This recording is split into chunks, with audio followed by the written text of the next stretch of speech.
नमस्कार साथियों, स्वागत है आपके अपने YouTube चैनल में। आज हम अर्थ विज्ञान भाग 2 लेकर प्रस्तुत हुए हैं। हमने 2 टॉपिक अर्थ विज्ञान के कर लिए थे, शब्द और अर्थ का संबंध और अर्थ परिवर्तन के कारण। और आज हम करेंगे अर्थ परिवर्तन की दिशाएं और हिंदी में शब्द के प्रकार। ये दोनों टॉपिक साथियों बहुत आसान हैं और ऊपर वाले जो 2 टॉपिक थे जो काफ़ी लेंथी थे, इसलिए बड़ा वीडियो हमने बनाया। उसका लिंक आपको डिस्क्रिप्शन में मिल जाएगा यदि आपने वो देखा नहीं है तो साथियों चलिए अभी हम पढ़ते हैं अर्थ परिवर्तन, जिसे अर्थ विकास की दिशाएं। ठीक है, अर्थ परिवर्तन अर्थात अर्थ विकास, इसकी दिशाएं पढ़नी है हमने।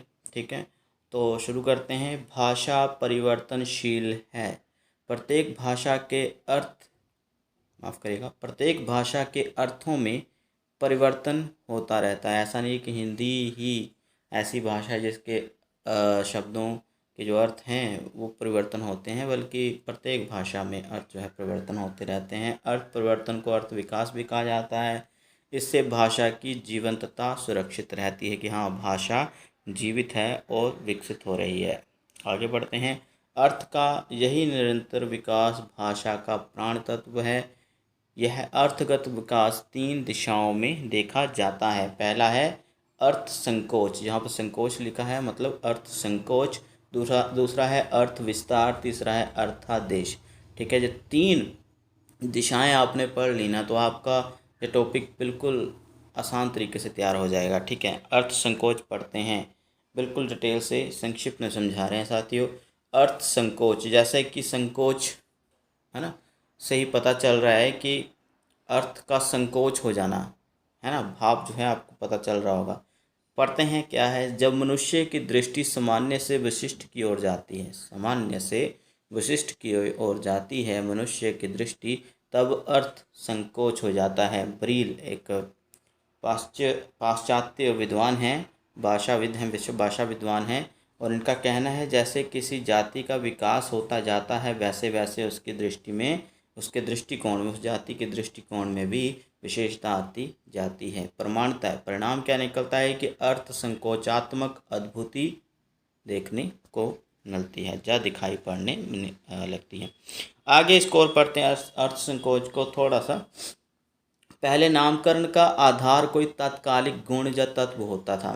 ठीक है, पहले ऐसा ही हुआ करता था, किसी का नाम डालना है, किसी वस्तु का, किसी व्यक्ति का भी, तो उस वक्त उसमें जो गुण दिखाई देते थे, ठीक है, जो तत्व दिखाई देते थे, उसके आधार पर ही उसका नामकरण किया जाता था। बाद में वह किसी विशेष अर्थ में रूढ़ हो जाता था। ठीक है, आचार्य माफ करेगा आचार्य आचार्य विश्वनाथ ने साहित्य दर्पण, उनकी पुस्तक है, आचार्य विश्वनाथ ने साहित्य दर्पण में स्पष्ट कर दिया है कि शब्दों की व्युत्पत्ति का आधार दूसरा है और प्रयोग का आधार दूसरा है। कहता है कि शब्द की अगर उत्पत्ति हुई है तो उसका बेस अलग है, लेकिन जब उसका प्रयोग हो रहा है उस शब्द का, तो उसका आधार, उसका बेस तब अलग हो जाता है। तो लोक व्यवहार के आधार पर प्रयोग होता है। जैसे लोगों का आपसी व्यवहार होता है तो उसी प्रकार से वो शब्दों का प्रयोग करते हैं, उसको अर्थ संकोच कहते हैं। उदाहरण देना बहुत आवश्यक है, उदाहरण आपके सामने प्रस्तुत कर रहा हूँ। अब मृग साथियों, जब मृग शब्द शुरू में गढ़ा गया, उसकी गणना हुई, जब बोले कि मृग शब्द आया अस्तित्व में, तो वो पशु के लिए प्रयोग होता था। लेकिन अभी हरिण मतलब हिरण शब्द, हिरण के लिए ये प्रयोग होता है, तो मृग हिरण के अर्थ में प्रयोग होने लगा है। पहले इसका जो अर्थ था पशु हुआ करता था। अभी विकार, विकार का जो वास्तविक अर्थ है साथियों वो परिवर्तन था, लेकिन अभी समय के साथ उसका अर्थ संकोच हो गया, संकुचित अर्थ हो गया, तो दोष के अर्थ में प्रयोग किया जाता है। फूल, ठीक है, फूल इसका अर्थ होता था फूल खिलने वाली वस्तु। ठीक है, तो पुष्प के अर्थ में अभी प्रयोग होता है। संध्या, संध्या जो है प्रहरों का संधि काल कहा जाता था, लेकिन शाम के अर्थ में इसका प्रयोग होता है। मतलब जो 3 पहर होते हैं ना, सुबह दोपहर के, ठीक है, उसके उन 2 प्रहरों का सम्मेल को कहा जाता था संध्या, लेकिन अभी शाम के, है ना, इवनिंग के लिए ये प्रयोग किया जाता है संध्या शब्द, शाम के लिए। आगे एक और शब्द है पंकज, इसका अर्थ होता था कीचड़ से उत्पन्न। अभी साथियों कीचड़ से तो बहुत सारे पौधे भी उगते हैं, ठीक है, अभी नाम तो मुझे नहीं मालूम है, लेकिन घास तक कई पेड़ पौधे उगते हैं, ठीक है। लेकिन अभी पंकज का अर्थ क्या था, कीचड़ से उत्पन्न होने वाला, लेकिन अभी कमल के लिए विशेष अर्थ से इसको प्रयोग किया जाता है, तो अर्थ जो है संकुचित हो गया। पहले पंकज है ना, मतलब बहुत ज़्यादा पेड़ पौधों के लिए प्रयोग किया जाता था, क्योंकि कीचड़ में ही उगते थे, है ना। जैसे ऊपर मैंने उदाहरण दिया, पशुओं के लिए प्रयोग होता था मृग शब्द, अभी केवल हिरण के लिए हो रहा है, ठीक है ना।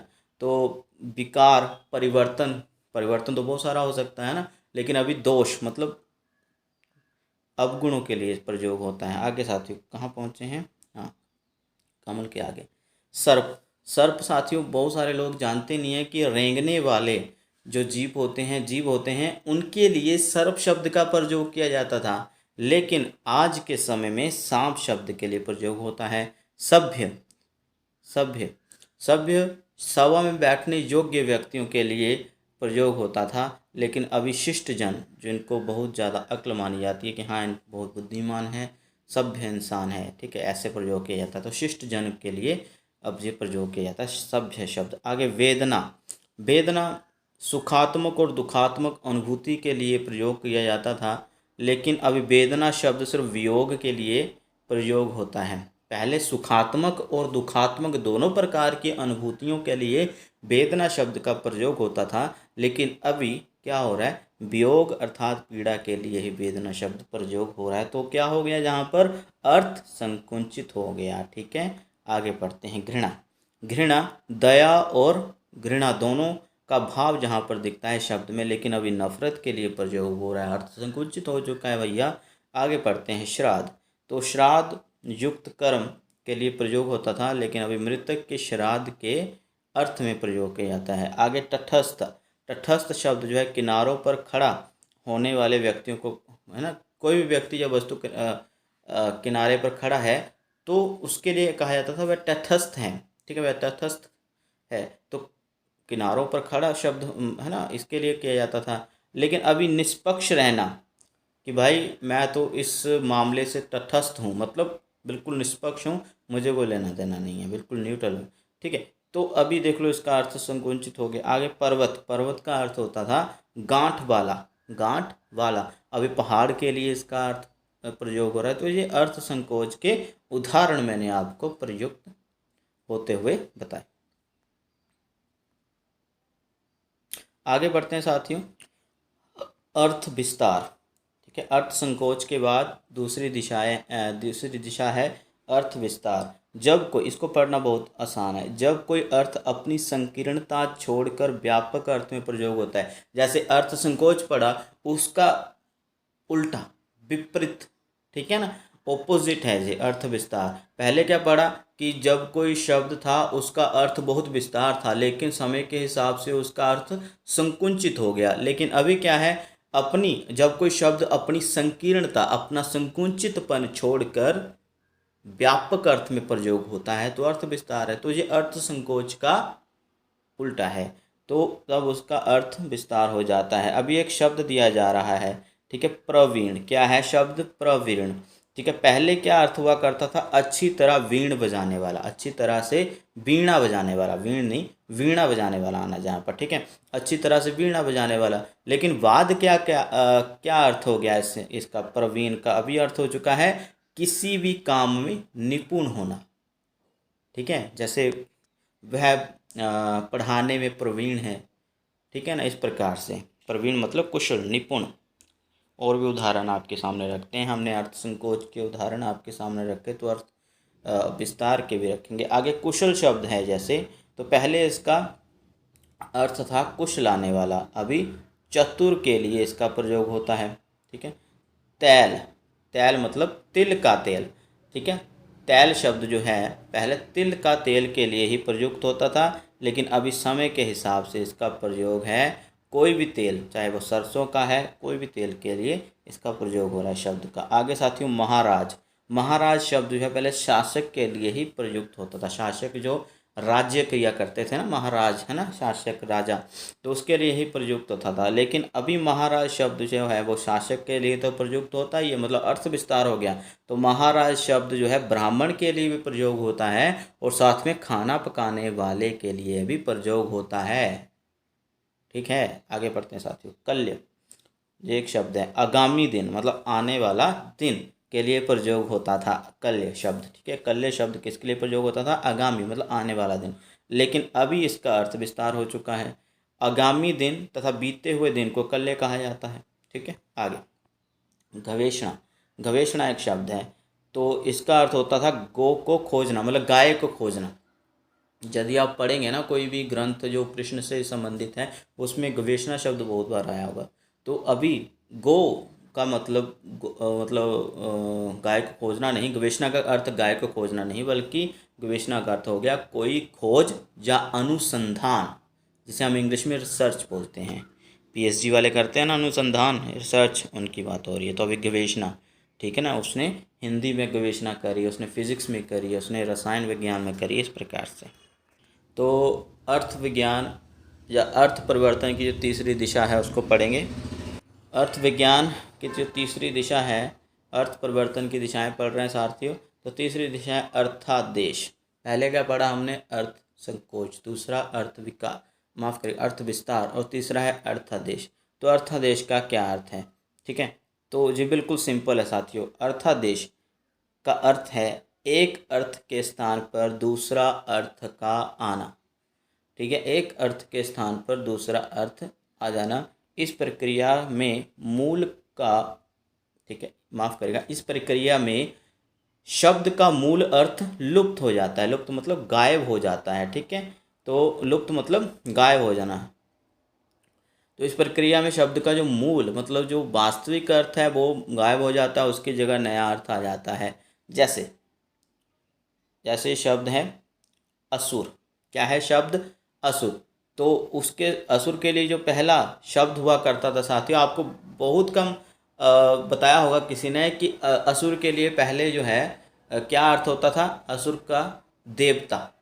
क्या होता था? देवता। लेकिन अभी बाद का अर्थ क्या आ गया है? दैत्य। यही तो कहना चाह रहे हैं हम इसके परिभाषा में कि अर्थादेश का अर्थ है एक अर्थ के स्थान पर दूसरे अर्थ का आ जाना। तो असुर का जो अर्थ है पहले देवता हुआ करता था साथियों। अभी तो जैसे है ना, अभी तो सुर जो है शब्द वो देवताओं के लिए प्रयोग किया जाता है। पहले असुर शब्द को देवताओं के लिए प्रयोग किया जाता था, अभी दैत्य के अर्थ में लिया जाता है शब्द को। आगे साथियों साहस। क्या है आगे?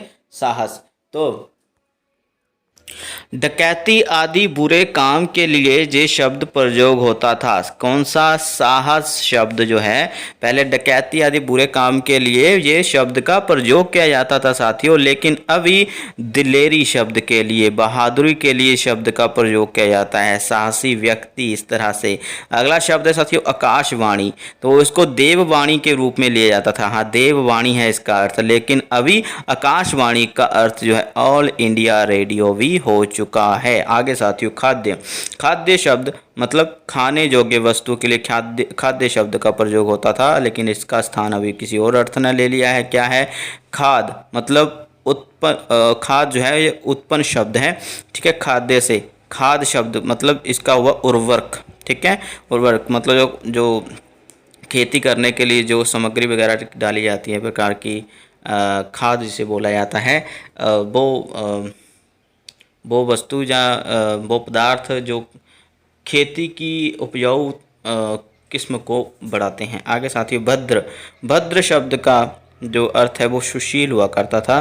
ठीक है, अच्छे गुणों वाला। लेकिन अभी भद्र शब्द का प्रयोग जो है किसी और अर्थ में किया जाता है, किसी और अर्थ ने इसका स्थान ले लिया है। भद्र का अर्थ है अभी भद्दा या बुरा। ठीक है, आगे आगे है मुग्ध। मुग्ध जो है ये मूर्ख शब्द के का अर्थ होता था। मुग्ध जो है मूर्ख के लिए प्रयोग होता था, लेकिन अब इसका अर्थ जो है कोई और आ गया है। मुग्ध मतलब मोहित हो जाना या खो जाना, मतलब किसी की याद में खो जाना, है ना, मोहित हो जाना किसी पर। आगे साथियों वर। वर श्रेष्ठ।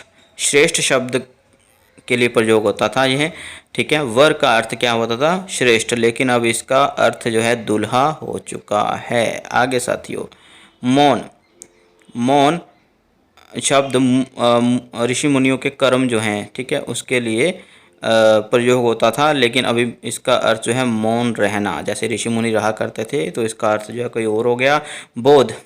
बोध शब्द जो है बोध धर्मालंबी, ठीक है, बोध जो है बोध धर्मालंबी शब्द जो है बोध के अर्थ के रूप में लिया जाता था, लेकिन अभी जो है बोध का अर्थ जो है वो बुद्धू समझा जाता है, ठीक है, बुद्धू, तो मूर्ख भी कहा जाता है। आगे साथियों, पाखंड। पाखंड एक माफ करेगा, पाषंड जिसे बोला गया है, ठीक है, एक संप्रदाय हुआ करता था, लेकिन अभी इसका जो अर्थ है किसी और रूप में हो गया, जैसे पाखंड या डोंगी, ठीक है साथियों। आगे, करपट। करपट जो है एक शब्द है और इसका जो अर्थ है वो है फटा वस्त्र। क्या है? फटा वस्त्र। और आज इसका अर्थ जो है वो बदल चुका है, विकसित रूप कपड़ा बन चुका है। इसका रूप इसका अर्थ किसी और अर्थ में लिया जा रहा है, ठीक है। इस शब्द का पहले प्रयोग होता था अर्थ फटा वस्त्र, अभी विकसित रूप कपड़ा, तो अच्छे कपड़े के अर्थ में इसका प्रयोग होता है साथियों। आगे पढ़ते हैं, शब्द की लक्षण शक्ति। हमने पढ़ी है ना, 3 प्रकार की शब्द शक्ति होती है, अविधा, लक्षण, व्यंजना। तो शब्द की लक्षण शक्ति से अर्थादेश हो जाता है। अर्थादेश का मतलब क्या है? जब एक शब्द का अर्थ जो है लुप्त हो जाए और दूसरा अर्थ उसके स्थान पर आ जाए। गधा का मूर्ख अर्थ हो गया है और शेर का दलेर अर्थ लिया जाता है, ठीक है ना। जैसे बोलते हैं रमेश गधा है, तो उसको मूर्ख समझ लिया जाता है, तो ये भी एक कारण हो गया है, ठीक है। तो लक्षण शक्ति भी जो है अर्थादेश में आ जाती है।